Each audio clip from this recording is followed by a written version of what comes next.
Hey everyone, and welcome to an episode of CashTalk. And today on Friday Finance, once again, I'm joined by Mason Thorn.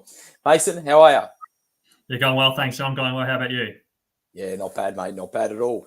Today is a very great topic for me to discuss because it's the hopes and dreams of a lot of people that come to see us, which is the ability to retire by 50. And so we'll be going through and unpacking this and what it actually takes to get there. So I know, Mason, we see a lot of clients and obviously they're coming back to us. Sometimes it's 50, sometimes it's 40, sometimes it's 70, depending where they're at. But most people want to be able to kind of retire early. And with most people, the typical age that they see an average Australian kind of retiring is about that kind of 65 range. So for them to be retiring much earlier does take some effort, doesn't it? It does. It does. I think a lot of the time too, John. I think a lot of people they see the pension age as the age the government is telling them this is when you can retire, and that's sort of like a bit of a permission to retire. So currently that's age 67. So and that's probably just going to keep getting longer and longer as we live longer, working longer, these types of things. So 67 is this age where yeah, I can get the pension now. This means I can retire because I'm not getting any income now from my job, get it from the government instead.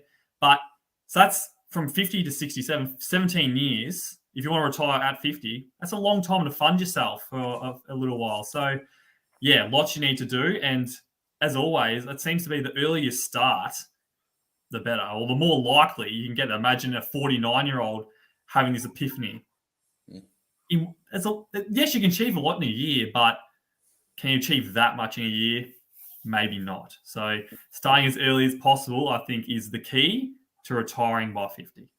Yeah, definitely. And it does take some effort. There's a few levers that need to get pulled. And I think, starting early is one of the big ones because what it then enables you to do is not have to take on some of the risks that you might need to do to have it make it much quicker. So when you use that 49-year-old that wants to retire at 50, if they don't have a good base, they're going to be having to take on a lot of risks to enable that to happen in 12 months' time. And as you know, taking risk, it can be very, very detrimental to a lot of people. So being able to kind of step this out as early as possible is the key. But I think the other one that people need to also be appreciative of is that as a human race, we're also living longer.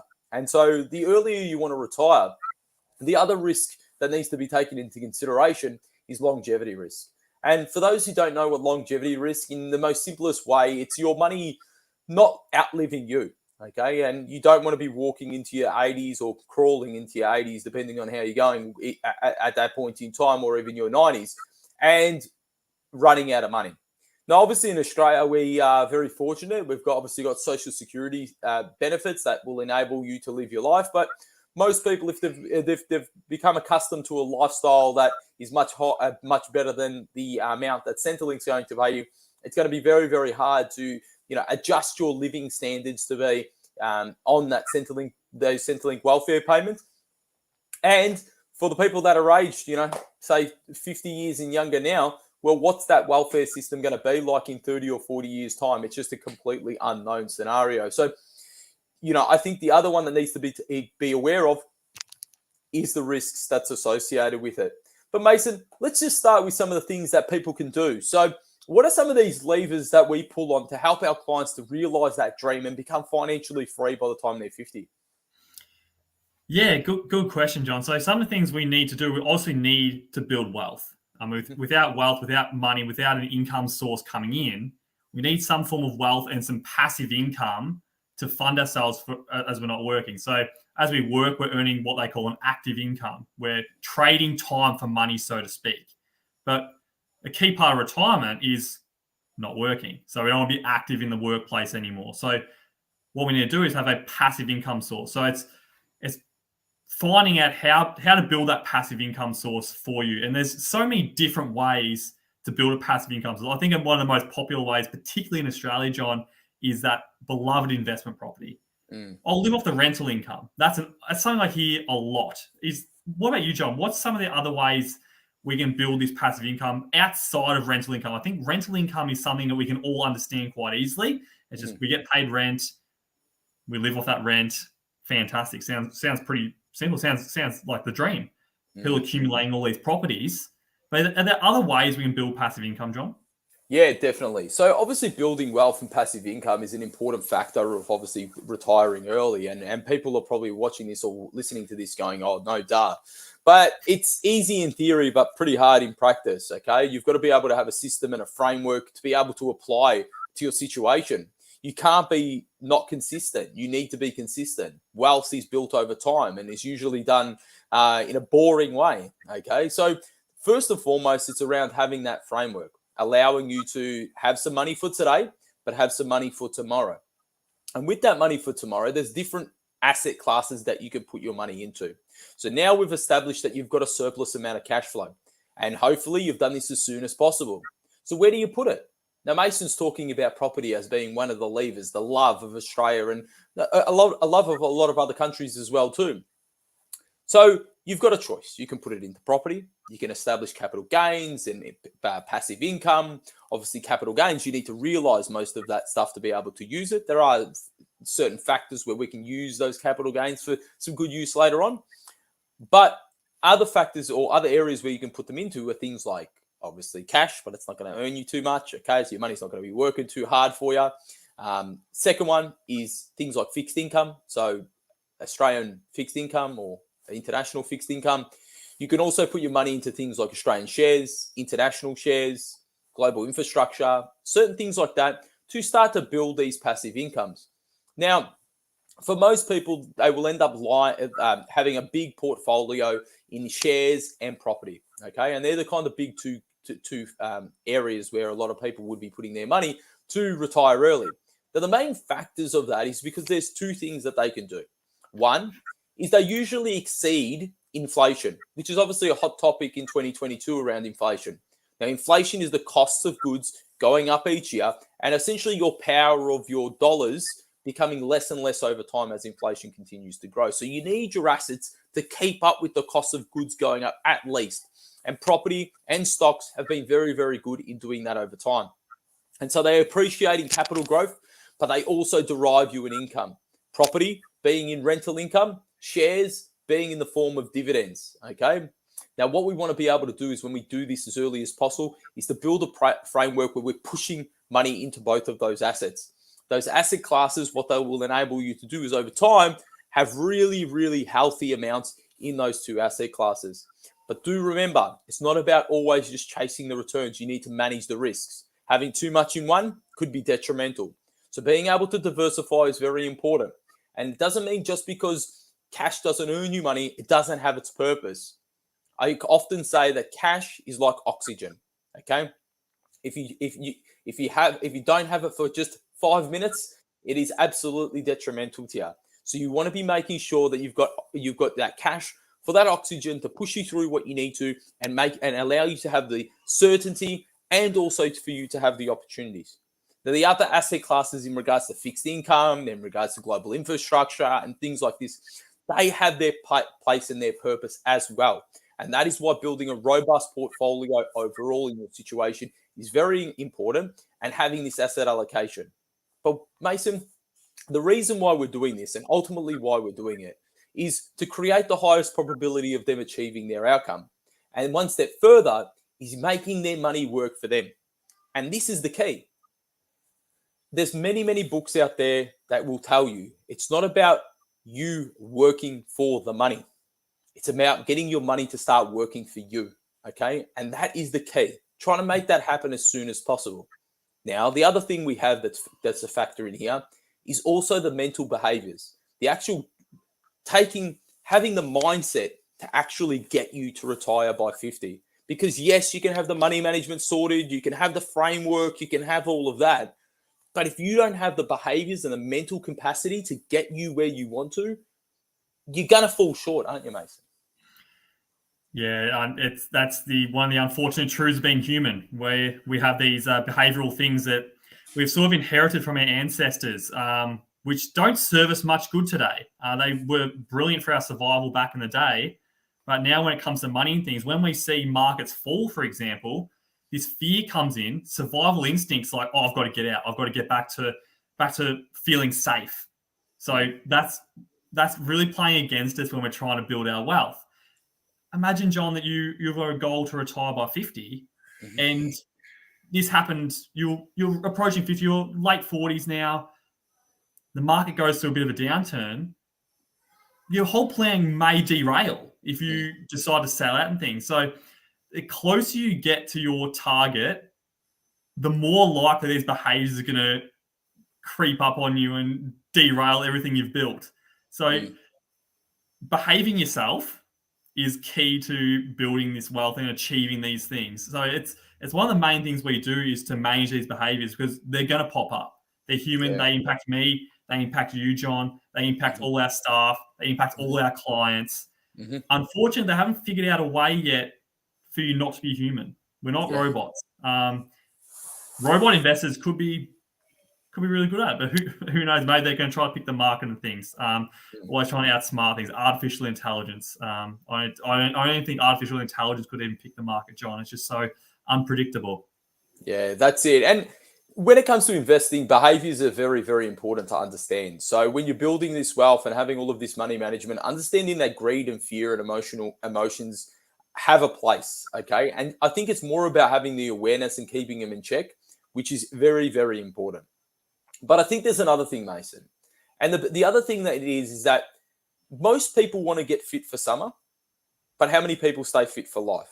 And what I mean by that is that you have to have the mental discipline to get you where you need to get to. And when I look at my own life journey, I don't look at it because I had an amazing wealth creation strategy that set me up and I put money in it and it just went bang. That's not how it works. It works because it's the commitment, the sticking to the plan, the always wanting to level up, learn more, educate, invest in myself to level up. I'm a financial advisor and one of our team members is one of my financial advisors for me and my wife. Why? Keeps me accountable, keeps me on check, making sure my behaviors aren't and my biases aren't taking control of me. And, I'm professional at this. I'm considered a professional investor. So even for some of the people that are in the profession and in the finance game, we do the exact same thing to make sure that we're consistently getting up. And I constantly getting up to the next level. And I use this as an example. Like you see some of the tennis stars that are going around at the moment. Novak Djokovic, Rafael Nadal, Rafa, and Federer. Sorry, you'll see that they've all got coaches. Yeah, like I'd be very, very surprised that Roger Federer's coach knows how to hit a tennis racket better than he does. Yeah, it's not about that. It's about making sure that, Federer's going for that next Grand Slam. He's going to win that US Open. If that's what Federer wants, he's going to have to rock up to training, because if he doesn't, Djokovic is going to be there a little bit earlier. And this is what it takes. This is the commitment and the level of dedication that you need to become wealthy and retire early. And so there's two factors to this. That yes, you have to have the money manager, but you've got to have the behaviors. You've got to have the willingness and the consistency and the accountability to get where you need to get to. And by having all of these factors, I can assure you, you are putting yourself on the pathway for financial success, and probably much even earlier than you anticipate. And I think the last factor, or not the last factor, but one of the final factors in this as well too, is patience, Mason. Okay? This instant gratification world, this, trying to be, the next get-rich-quick scheme, trying to be the Mike Burry, trying to time, this. And it's like wealth creation sometimes is like watching the grass grow. Yeah. You can do whatever the hell you want. Yeah.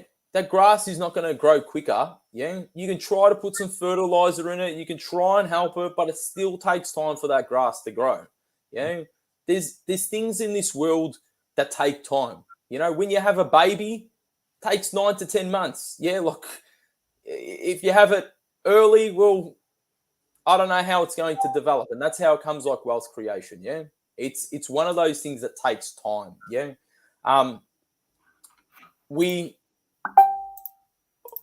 as a society have become instant gratification. Yeah. Like associated with that, we've become impatient because of a lot of this, social media, what we're seeing, other people's successes.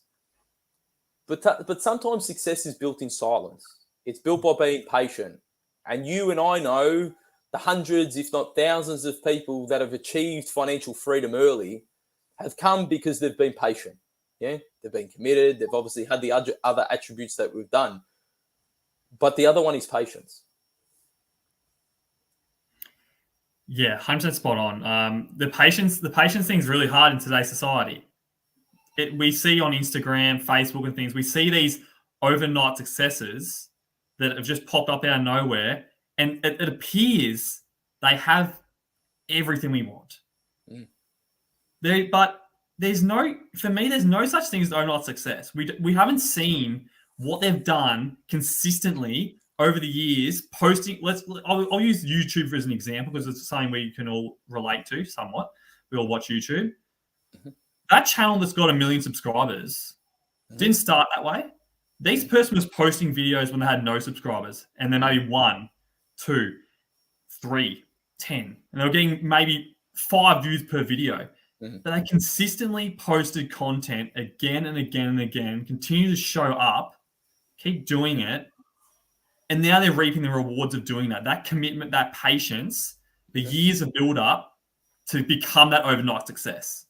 So then we see them, they've got 1 million subscribers and they're earning all this good money, living the good lifestyle. They put in a lot of hard work to get there. And that's just not YouTube. That's all business, John. When you first started your business, ground zero, you put in nights, I assume, weekends, long hours, trying to find clients, the old hustle culture, you're hustling away, building this business up to get yourself where you are today.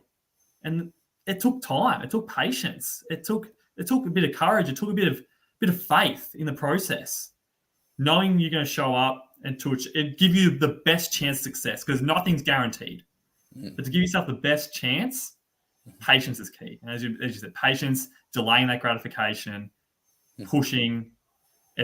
No such thing as no success. I think crypto has, in a way, I bag crypto a fair bit, but it's you see it on Facebook and things, and it's just this pump and dump scheme, people getting rich straight away. And unfortunately, these people are getting rich straight away. It's at the expense of some other people because the money's got to come from somewhere.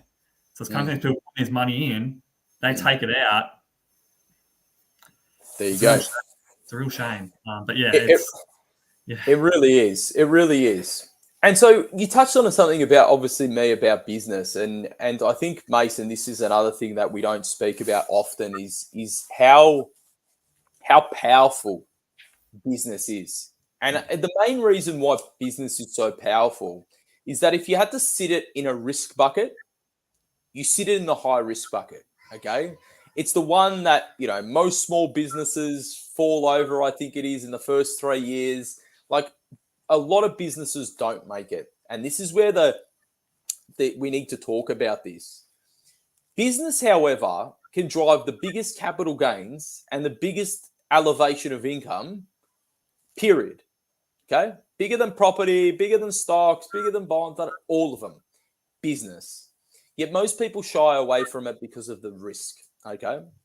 And it's one of the things that I see that if I have to say for all early millionaires, all young millionaires, all people that have significant levels of wealth, they've unlocked 3 asset classes: property, stocks, and business. Okay. And the reason is because of the elevation of income. Okay. The elevation of income is your ability to earn more. What can you do to earn more money? How can you elevate your income? And if you think about this, there's ways you can do it. You can ask your boss for a pay rise. You can get bonuses. You can do side hustles. You can do all that. But if you own your own business, elevation of income is uncapped. Yeah, it's the potential is enormous. Okay. Now, Mason, obviously working with me, I say to all of my employees that I want you to be a partner in this business, to share in this success and grow together. And what that means for everyone is that you don't need to be the entrepreneur, which is this new flame, that go start your own business, e-commerce, whatever, become a multi-millionaire doing business. I'm not trying to say that. You can also be a small shareholder of a big business. I'm pretty sure someone who owns, say, 5% in Google isn't exactly worried about it. Okay. So when it comes to business, and when I'm talking about things, I'm talking about getting involved in the business. I'm not just talking about buying stocks. It's an area where people need to consider. Are you just making someone else rich by trading your time for money? Or are you learning to monetize it? Are you learning to grab that and push that forward? Now, I will say with an urge of caution, okay? Go too early in business and suffer the consequences, okay? You need to learn what you're doing. Don't just jump into business, by going, oh, that area is making a lot of money. I'm going to jump into it, okay? You need to learn. You need to understand the craft. You need to become obsessed with it. A lot of people don't know. Yes, I started the business when I was 20, but remember, I was working in it since I was 14. Okay. I had 6 years of experience before I even tested to go into it. Okay. You can't just do these things overnight. The best successes in business are the people that understand it. Now, take that one step further. It's also, remember everything we just talked about, wealth creation in regards to consistency, accountability, motivation, all of that stuff. Well, you need to become obsessed in what you do when it comes to business. You've got to learn how to level that up. I often have people come to me and they're like, I want to buy this business. And I ask them the reason why they want to buy it. And they say, oh, because it makes a ton of money. And my question besides that is, what happens if it didn't make a ton of money? Would you stick to it? Nah, I wouldn't. Yeah. Now, if you don't have that level of passion for that business, what about the person that does, the other competitor that you've got? Yeah. The one who's doing those weekends, doing those extra hours, reading up about everything, trying to consistently level up. Well, all of a sudden they're catching up to you. And I can assure you that they're going to pass you. And it's important for us to discuss this because if you look at, for example, like always, like the top 100 most wealthiest people in any country, they've unlocked the three, okay? They've unlocked the properties, they've unlocked the shares, and they've unlocked the business, okay?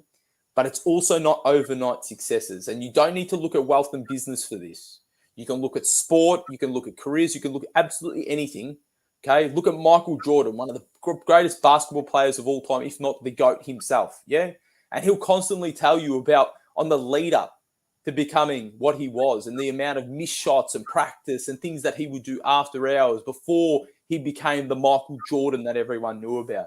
And it's not just that. You watch Michael Schumacher, you watch, Tiger Woods, whichever place this is, AFL football, you look at anyone, they will say the exact same thing. So why should it be different when it comes to creating wealth for you to retire early, which, by a matter of fact, is a rarity. And this is the other thing. What it takes to retire by 50 is everything we discussed, okay? And even when you do all of them, okay, there's also one step further, okay? And that's constantly trying to improve. Now, don't chase the money. I'm going to repeat that. Do not chase the money. Chase what the money gives you. The fulfillment in life, the legacy, what you want to leave on this earth, yeah? Because it's that will make you truly happy. They say that money doesn't buy happiness, okay? And actually, I believe that to be true. The reason is because there's some of the poorest people in the world that still have smiles on their face and enjoy themselves, whereas there's the multi-millionaire that is absolutely miserable. Now, don't get me wrong, money does help to pay for bills, makes you have a sustained way of living. I get that. But what I'm more trying to say that it doesn't mean necessarily if you've got $4 million or if you've got $40 million that your happiness is going to be that much greater, 10 times more. Yeah. Obviously, going from ground zero to 4 mil might feel exciting and feel lovely, but it's understanding that at the early stages to build that a part of your behavior and part of your habits and a part of your value set, so that when you do have 4, 5, 6, 7, $10 million, you're not chasing the money. And how good would that feel when you're living your life fully fulfilled and you're not chasing the money? Guess what? The money's chasing you.